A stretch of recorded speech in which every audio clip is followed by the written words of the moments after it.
Hi, guys, and welcome to this week's episode of Recovery Talk. Oh my god, it just started properly raining for the first time in maybe 2 months here in London. It's been so long without rain, and it's just been the worst heat wave, and it has made me so sick because I don't tolerate heat very well. With my POTS and various alignments, and I am actually so excited for fall. And I'm usually not excited for fall, but this year I'm just, damn, it's gonna be so nice for not to feel sick from the weather.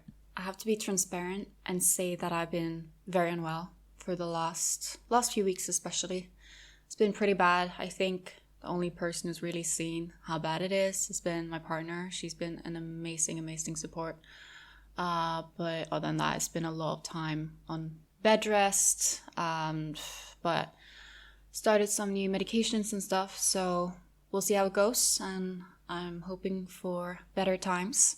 This is also why sometimes I'm not as active on social media and just not doing that much in general when I'm quite sick. When I'm feeling unwell, I have to really prioritize my time and energy. And I tend to prioritize then, of course, my clients, my work, and, spending time with my closest ones and just doing basic day-to-day things when I can, such as, vacuuming and cleaning and those things that need to be done. But I really hope I can get better so I can be more present in other areas and arenas as well. Anyways, guys, enough about that. Let's talk about today's topic, which is fearing your hunger. I feel like I've made so many episodes where the underlying topic and theme is a fear of one's own hunger. And I want to talk a bit about, hunger in this episode and befriending your hunger and seeing it as an ally instead of an enemy. So first of all, one thing that I observe over and over is that the eating disorder is never going to be satisfied or happy, with your hunger and appetite and how it manifests. If someone is in recovery and they have a complete loss of appetite, I made an episode about that I think it must have been a few months ago now. I made an episode called Not Hungry. So if you are someone struggling with a lack of appetite, lack of hunger in recovery, check that out. But essentially what happens is if you are experiencing a loss of appetite in recovery, and then what tends to happen is that the eating disorder will not be happy about that either, because then the eating disorder will tell you, oh, that means that you don't really need to eat because you're not really feeling like it. You don't want to force yourself to eat, right? So the eating disorder finds the lack of appetite triggering. The eating disorder will tell you, oh yeah, it will be okay to enjoy that chocolate if you really craved it, if you really wanted it, right? But then if you don't, no point in doing so. Of course, the eating disorder is so wrong here, which I explained in that episode. But yeah, anyways, so I think the first thing to kind of acknowledge here is that whether you have a lot of appetite or very little appetite, your eating disorder is never going to be happy. It's still going to find a reason to use that to not recover, right? And not push through. So with the lack of appetite, it will try and convince you, oh, just do it intuitive, just do what feels right. You don't want to eat not intuitively, right? And yeah, that is... See, this is the thing, and I've spoken about that as well in a previous episode about intuitive eating and recovery, and why intuitive eating is not always the best approach in recovery, especially if you have lost appetite. And how the eating disorder will sometimes use this intuitive approach and, I'll just wing it, I'll just do what feels right, I'll just follow my hunger, and when the hunger isn't taking you to sufficient amount, as a way to actually just maintain control over your recovery, right? The eating disorder is trying to control your recovery and have a hand on the steering wheel. But that is those episodes. Now we're going to talk about fearing your hunger. And what I very often see with eating disorders is that sometimes it is a way to kind of detach from bodily sensations. It's almost like people use the eating disorder as a off button, right? Like they don't want to feel certain things, right? And of course, you can think the emotional aspect of this as well can make you quite emotionally blunted. But also in terms of your hunger, sometimes people with eating disorder feel like they use the eating disorder as a way to almost control the hunger or tame it or switch it off. All of these strategies where the underlying message is, my hunger is something scary that needs to be controlled. It's like a beast that needs to be tamed. And if I don't do that, I'm going to lose control. And unfortunately, this messaging is sometimes, what can I say? it's sometimes a little bit encouraged in society, when you hear about people talking about their hunger as something that needs to be controlled and micromanaged. And sometimes even within eating disorder treatment, some of that messaging can stay, right? Especially if you're someone with, for example, bulimia or some kind of binge restrict, binge purge cycle, right? Where your hunger is being seen as something to be tamed and managed and something to be careful around, right? And yeah, if that was the approach, then wouldn't everyone just be recovered, right? Because a person with, let's say, bulimia, they are trying to manage and tame their hunger, right? They're usually, when I talk to people who've had some kind of like binge purge or binge restrict, so any kind of that cycle, right? They try constantly to tame their hunger. But the thing is, it doesn't really work that way. And with, for example, anorexia, sometimes it can seem like the anorexia switches off the hunger a bit. And it's like, oh, well, this is taming my hunger. But your hunger is not something to be tamed. You are suppressing a natural part of you trying to keep you alive, right? For example, a person with insomnia, they still need sleep, right? And sleep deprivation is still going to have consequences for them, even if they find quote unquote ways to manage their tiredness. Maybe they're like over caffeinating themselves or, using stimulants of any kind, yeah, they might be fighting the needs to sleep, because they're feeling sleepy due to their insomnia. But the cure isn't to try and manage the tiredness per se. The cure would be to actually work on the insomnia and work on having a peaceful, restful night's sleep. If anything, adding in the hyper-caffeinating yourself like that, it will just make the issue even worse, right? And also think of a person with insomnia, right? What if the messaging with insomnia was, oh, you need to be careful so you don't get too excited to sleep, right? Or so that you don't constantly like oversleep, right? You need to be managed this a bit, you don't want to get like too much from one extreme to another, right? You don't really hear this kind of messaging with insomnia because it's just accepted that sleep is a natural human need and our bodies aren't programmed to just sleep. But if we were to try and restrict ourselves from sleeping, then chances are when we did go to sleep, we would just sleep through our alarms, right? Because the body would respond to the lack of sleep by making you oversleep to compensate, right?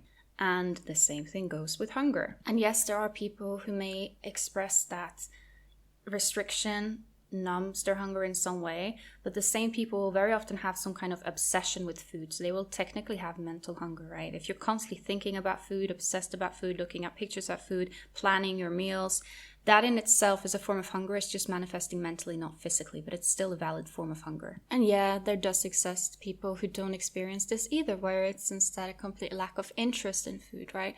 Especially people with ARFID or people with, certain eating disorders that may co-occur with, let's say, depression, anxiety, etc. Like, not everyone experiences mental hunger instead of the physical hunger, right? And some people experience physical hunger but not mental hunger. Other people experience mental hunger, not physical hunger. Other people experience both, and some people experience none, right? But that doesn't take away the fact that you still have a need for food. Just like some people with insomnia, they may not feel that tired, but that doesn't mean that they're just suddenly above the need for sleep, right? And the consequences of not sleeping will still kick in. And the same thing goes with restriction. And this constant denial of having hunger and denial of why you have the need to eat food is also a big part of that, underlying fear of hunger. That hunger is this monster that's asleep that you don't want to wake up. But the monster is the eating disorder. That's the one that you don't want to wake up. And by engaging in all of the eating disorder's mental gymnastics around hunger, you are keeping the eating disorder alive, fed, and thriving. Your hunger is your friend. It is your ally in recovery. It is okay to experience hunger, and even if you don't, you still need to eat. Hunger is not shameful. There is nothing immoral about having hunger or any human basic need. You are not greedy or wrong or immoral or this or that for eating more, for having urges to eating more, for enjoying food. Experiencing a constant obsession with food, constant desire to eat, constant hunger, or feeling hungry but not hungry, full but not full, all of these things are completely normal in recovery. And the solution is you need to keep eating. You cannot engage in restrictive behaviors and expect non-restrictive results. If you are someone experiencing hunger, right? Experiencing hunger in recovery, maybe experiencing feeling more hungry than you used to, right? Lean into it.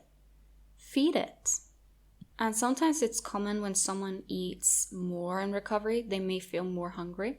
And that can make people panic because they think, well, that's just going to happen. As the more I eat, the more hunger I'm going to get. And then eventually I'm just going to eat, and something awful will happen, right? That is the conspiracy of the eating disorder. Actually, what is happening in recovery is that when your body is detecting, oh, finally, there is a steady flow of food coming in and food is available again. Of course, they will naturally tell you, hey, we want to keep this going. And yes, early fullness can be common in recovery. Again, I covered that in that episode called Not Hungry. And it also is common that your experiences with hunger in recovery can fluctuate. You may have one period where you feel overly full, and then you can't stop thinking about chocolate and you're just obsessing over it. Then extreme hunger hits, and then you're completely tired and disinterested in food afterward. Like this is how recovery is, right? It will fluctuate. But the thing is that no matter what, you still need to eat. And I find that very often people find the whole aspect of enjoying food very, very scary. They think, oh, well, food is fuel, I just need to eat to stay alive, blah, blah, blah. But actually enjoying it comes with a lot of shame and guilt. And I often see people just eating the most boring, bland foods, usually with strong orthorexia rules as a side dish. And they're, this kind of, they don't want to make food exciting because they're scared that if they, for instance, allow themselves to eat something fun, allow themselves to eat their childhood favorite meal, food will become too fun and they can't control themselves. But that control is controlling you. You have to let go of that control. And it is okay to enjoy food. If anything, right now, your body and brain may be primed to find food extremely rewarding, extremely exciting. And chances are, if you're someone in that, that stage of recovery where you are experiencing a lot of mental or physical hunger or both at the same time, that is probably the time of your life when food is going to be the most fun and exciting, right? It's going to be the best source of dopamine in this stage, right? And it's okay to dive into that a bit. It's okay to enjoy food because chances are when you're fully recovered, food is going to go back to just being food, right? It doesn't mean that we can't have fun with food. Doesn't mean that we're not going to ever be excited about food again. But right now, food is probably going to be as exciting as it gets, right? And what about just embracing that? What about just enjoying that? What about just being like, okay, well, this chocolate bar is going to be so much fun for me to eat right now, but it could be in a few months' time. It's not really that fun anymore. So why not enjoy it, right? This does not mean that food has to be fun and that you have to have a lot of mental or physical hunger to eat, because that's not the case. Food can be boring, bland, you can have no appetite, you can feel sick, you still need to eat it, right? But if you are someone who is experiencing that food is very rewarding and you feel that the fact that food is rewarding is going to make you somehow like addicted or lose control, then I want you to take a deep breath and instead lean into that hunger and actually think of, hey, maybe enjoying food isn't the bad thing. Is enjoying sleep a bad thing? Is enjoying drinking water a bad thing? No, not at all. And I think the problem is that a lot of people with eating disorders and sometimes also their treatment professionals, they paint food as part of the problem when it's part of the solution. They expect, for example, if you're someone who's restrictive around food, that shows that you are using food in some way. And by then giving into the hunger and letting yourself eat and actually enjoying eating, it's this fear that, well, now you're using food just in a different way. But that's not really how it works. Because finding food extremely interesting and rewarding and being food obsessed, that is a very, very common side effect of restriction. And so is extreme hunger, as I spoke about in the extreme hunger episodes. I've done quite a few episodes on, extreme hunger, on mental hunger, on, binge, purge, bulimia, all of these things. I've spoken about this so many times. But with extreme hunger is not going from one eating disorder to another. It is actually recovery in action, as long as you are not engaging in restrictive and compensatory behaviors in response. See how the restrictive and compensatory behaviors are the problem, not the hunger itself. Hunger is part of the solution. And I understand some people here are saying, yeah, but what about, classical binge eating disorder where there are no restrictive elements? And it is true that this podcast is more around restrictive eating disorders, right? But I would also argue that, as far as I've seen, a lot of cases of binge eating disorders are actually restrictive eating disorders. because someone's binging is very often maintained or worsened by restriction. I would argue that binge eating disorder would be a misdiagnosis in that case. I would instead put it under the restrictive eating disorder umbrella, but I can't really control how other people identify or how they have been diagnosed. But overall, if your binging started with restriction, then chances are restriction is a contributing or maintaining factor, even if it is binge eating disorder. And more restriction probably won't solve the issue. If anything, it will make it worse. If you could just solve an eating disorder with more restriction, more food control, more suppressing hunger, then people wouldn't have eating disorders, right? The thing is that you're always going to look for a solution where you want to find it. And in the case of an eating disorder, people love to look for solutions in the more restrictive, parts, right? So, for example, this is where you see a lot of people with, for example, in a binge purge cycle or binge restrict cycle. They know, deep down, they may know that actually it is the restriction that triggers the binges, right? But at the same time, they're thinking, oh no, let me look for other solutions first. Let me just look into mindful eating or meditation or this and that. And it's well, it's not really covering the root issue, is it? Root issue, a strong contributing issue at least, is the restriction, right? And sometimes to get to a point of so-called intuitive eating, you may sometimes have to go through a period of absolutely chaotic eating where you're kind of just eating everything in sight and you're having ice cream for breakfast, lunch, dinner, supper, and every snack. Who said recovery was supposed to be neat and tidy and predictable? Sometimes it is completely chaotic. Sometimes it is raiding the cupboards in the middle of the night because you woke up and you just could not stop thinking about those cookies that you swear is in the cupboard, but they're not there. So then you have to run to the 24 hours open shop because you just need the cookies. Realistically, this is how recovery manifests at times, right? And I know when you are in that, it can be scary and it can make you think, well, this is addictive behavior. This is one eating disorder to another, right? But what about instead leaning into the process? What about instead honoring your hunger? What about instead just trying to trust the process and then see what happens in response, right? Because you already tried the restrictive solution, didn't really work, right? When I say trust the process, lean into the process, I don't mean just for one day. I mean actually giving it some time and being consistent, right? Sometimes people are like, okay, I'm going to lean into my extreme hunger this evening. And then the next day they wake up, panic, maybe restrict, or they think they're not restricting because they're like, oh, I'm just feeling less hungry, right? But the truth is they're not eating sufficiently, right? You need to lean into it, be committed, and then come out on the other side. I've seen so many people coming out on the other side, and they always say it's the best thing they ever did. You know the expression, it's quiet before the storm? I would say it's stormy before it's quiet in recovery. So whether you are someone who is experiencing extreme hunger and have difficulties leaning into that and honoring that, this episode is for you. Or whether you are someone who's just fearing the natural need of needing food, experiencing hunger, and find that a difficult feeling to manage, I hope that you got something out of what I had to say here. As much as your eating disorder try and convince you otherwise, you are actually a human being with basic human needs. I remember with my own eating disorder, just trying to convince me that I didn't have any human needs. So not just when it comes to hunger, because that was one thing I was convinced that, I just don't need that amount. I just don't need to, be at a healthy weight. I just don't need to, eat a sufficient amount of calories. I just don't need it. That was what the eating disorder always tell me. But it will also tell me this when it came to a lot of other things as well, such as connection with other people, just I was depriving myself from so much more than just food. And I want you to think of that as well.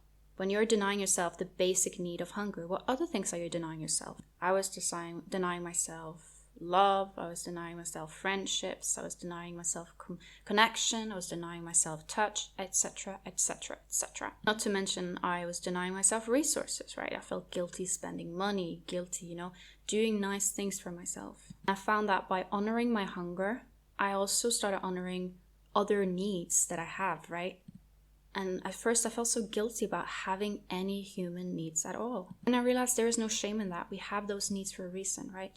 And the more you honor them, the better it is, right? If you're constantly depriving yourself of something, then it's not going to work. You can't just deprive yourself and then expect that, if I just deprive myself enough, this need is completely going to go away. That's not how it works. Even if you think you manage to somehow hack it or suppress it, the need is still going to be there, right? I generally thought that I just didn't have a lot of needs, right? Until I actually started allowing myself to be a full human being and connect with people, eat the cake, right? Those are actually those are intertwined, right? Allowing yourself food and allowing yourself connection, right? And I was like, I didn't know what I needed until I got it. And equally, sometimes you don't know you're starving until you're eating. Okay, guys, I hope you enjoyed this episode. And now I'm going to take a listener question. And this one is from Instagram. If you don't follow me there already, you can follow me at letsrecover.co.uk or /and at Amalia Lee. And I also just want to say quickly, I really, really am appreciating how many wonderful, wonderful messages I'm getting. I am trying to respond, but sometimes it is just not possible because when my energy is non-existent, when I have chronic migraines, I sometimes have migraines that last for like two days, right? So I'm not really on my phone much when that happens. I'm just kind of laying in a dark room, praying to Jesus for that's going to stop. I just don't want anyone to think that I don't care or that I'm like ignoring or that I'm just like, I don't bother, right? It is just generally that I have a limited energy, and I tend to try and respond and engage when I have better days. So that's also why sometimes people will message me and then they get a response like 1 month later, right? But even if you message me and you haven't heard back, sometimes things also get lost in DMs, and sometimes I just don't have the capacity to get back. I still want you to know that I really, really do appreciate you. And equally, I also really appreciate everyone who is spreading the word of the podcast. I have done so little social media lately, so I'm like awful at marketing my podcast because I'm just not been on social media much. So I'm just posted in my story like once a week. But I still noticed that the podcast has been growing, right? And I think that is thanks to this community spreading the word, sharing it with a friend, sharing it on their stories, word of mouth and social media sharing, I think has helped the growth of this podcast quite a lot, despite me being not the best marketing person, right? Which I really have as a goal to share more about my podcast on social media and create more content related to my podcast when I get more energy. And yeah. Okay, anyways, that was a little bit of a tangent. So now let's actually answer the listener question. And the question is short and sweet. It is listener question. Hello, when will mental hunger go away? So I've already done an episode on mental hunger where I answer more in detail about what it is, how it functions, and just in depth about mental hunger. I think the episode is called Mental Hunger and like Food Obsession and Fear of the Food Obsession. Something like that. I'm sorry, I can't exactly remember what the episode is called, but it has something to do with that. And the answer here is it depends on what you classify as mental hunger. Because the truth is, we all are going to have some degree of mental hunger for the rest of our lives. Like, we're always going to think about food sometimes. And it's kind of why I spoke about that in this episode. Hunger is not something to be feared. It's not this like scary thing we need to get rid of. It's normal to think about food sometimes. I would say even people without eating disorders, if they're quite hungry, they're going to think about food, right? Or maybe they're about to have Christmas dinner and they're going to be like, oh, I'm excited for that. Some extent of mental hunger is literally part of being a human being, right? But if you are talking about the extreme food obsession, extreme mental hunger, where it's all you can think about and it's just completely consuming your brain, that kind of mental hunger tends to be more associated with the state of undernourishment. Please remember that undernourishment can happen at any size. And also, just because you're eating a quote-unquote okay amount, if you are depriving yourself of certain foods, certain things you really crave, that can also be put under the undernourishment umbrella. So if you have intense mental hunger and you're wondering what's going on, I want you to look at a few things. First of all, are you at your body's healthy, natural set point weight range? And also, are you eating a sufficient amount of food? Are you taking in enough energy? And if you answer yeah, both of those, all good, then I also want you to look a bit at what type of foods are you allowing yourself to eat. Do you have certain foods that you're banning yourself from? Because you may be eating, 3,500 calories, but you're eating 3,500 calories of just safe foods, right? You're not having that chocolate that you have been thinking about for months, but you just can't make yourself eat it, right? Have the chocolate. And equally, if all of these are fine, I also want you to look at time, right? You may be, doing okay in recovery, but recovery itself takes some time, and it takes some time for the mental hunger to go away. So even if, you are weight restoring, you're refeeding, you're rewiring, chances are for the period of recovery, there's going to be a lot of mental hunger regardless. It's overall also about having some patience and trust in the process. But overall, what I tend to see is that as someone keeps going with recovery and eventually come out the other side, the mental hunger tends to really, really calm down, and eventually you're going to have time and brain capacity to focus on other things as well. But I also want to say that some aspect of mental hunger is normal also after recovery. But if you find yourself constantly obsessing and thinking about food, I think it is worth looking into. Are you really at your natural set point weight range? And if you are you really eating enough? And if you are you actually eating all kinds of foods? Or do you have certain foods that you're banning yourself from? So basically amount, weight restoration, time, types of food. That was a quick answer to a long question, but I've done an episode on that previously, so you could always check that out if it's something that you're interested in learning more about. And other than that, I hope you guys have an amazing day and week ahead, and I hope you enjoyed this episode. And if you did, please leave a rating if you're on Spotify or iTunes or anywhere you can rate podcasts. It's always fun to see. And I will talk to you guys next week.